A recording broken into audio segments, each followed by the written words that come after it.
Mecanismo de coagulação. O processo de coagulação é ativado perante uma lesão da parede de um vaso sanguíneo, com o intuito de encerrar a lesão, para reduzir ao mínimo a perda de sangue enquanto se procede a reparação de um vaso danificado, em caso de uma ruptura de vaso sanguíneo.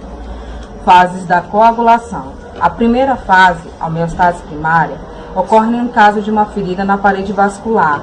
O próprio vaso sanguíneo contrai-se de maneira reflexa para reduzir a quantidade de sangue que chega à lesão. De imediato, as plaquetas que circulam na zona são atraídas por substâncias segregadas pelos tecidos e dirigem-se à lesão. Esse processo é conhecido como agregação plaquetária, que provoca a formação de uma massa entre si e o tecido circundante do trombo plaquetário. Segunda fase, a coagulação. Caracteriza-se pela formação do coágulo sanguíneo, uma massa mais sólida e estável, constituída pelos elementos que formam o trombo plaquetário inicial e outros elementos do sangue, os glóbulos vermelhos, as hemácias. A fibrina é uma proteína insolúvel formada durante a coagulação, a partir de uma substância precursora, o fibrinogênio, que é insolúvel e circula normalmente no sangue. Terceira fase, a fibrinólise.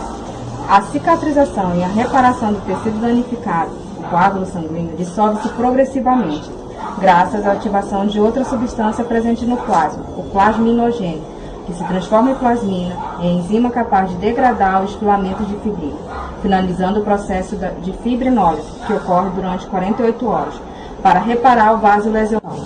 As vias intrínseca e extrínsecas podem ser estimuladas de forma conjunta, não havendo uma separação tão nítida entre uma e outra. O fator 7, que teoricamente iniciava a via extrínseca, é na verdade o ativador do fator 9 e 10. Por outro lado, a participação do fibroblasto, ou mesmo dos monócitos, são a base celular para a ativação da cascata de coagulação.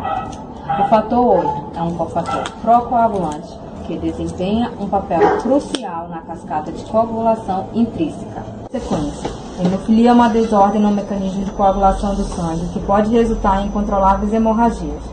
Trata-se de uma deficiência genética hereditária, quase exclusiva do sexo masculino. Os hemofílicos não possuem proteínas responsáveis pelo crescimento e desenvolvimento de todos os tecidos do corpo.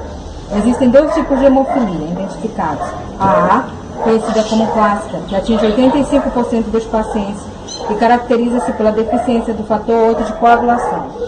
Hemofilia B, também conhecida como fator Crispman, atinge 15% dos pacientes e caracteriza-se pela deficiência do fator 9 de coagulação. Desde os primeiros meses de vida, são identificados pelos sintomas hemorrágicos que apresentam pequenos traumatismos, podendo desencadear dor intensa, hematomas, episódios hemorrágicos em órgãos vitais, músculo e ou articulações.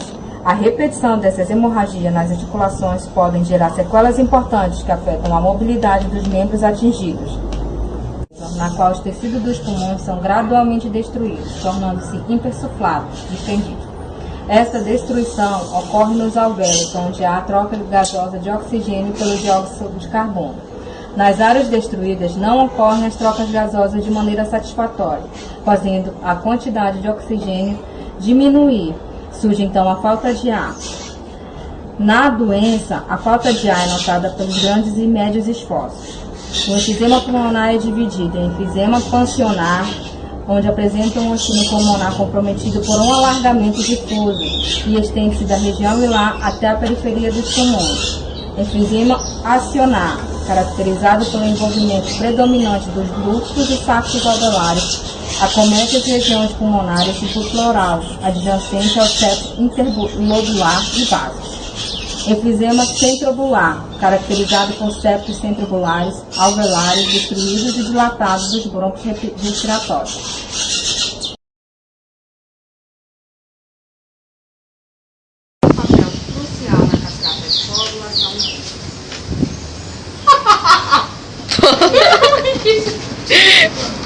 Ficou bom? Agora aqui nesse momento eu terpe passando o texto, né? Os últimos reparos aí pra gente fazer a filmagem. Mais adiante a Raíssa na concentração. Né, Raíssa? É. E aqui A nossa querida Bruninha, limpando já dos últimos tratos nas unhas para fazer a filmagem. Tá tudo certo aí, graças a Deus. Se Deus quiser, vamos conseguir concluir aí com êxito.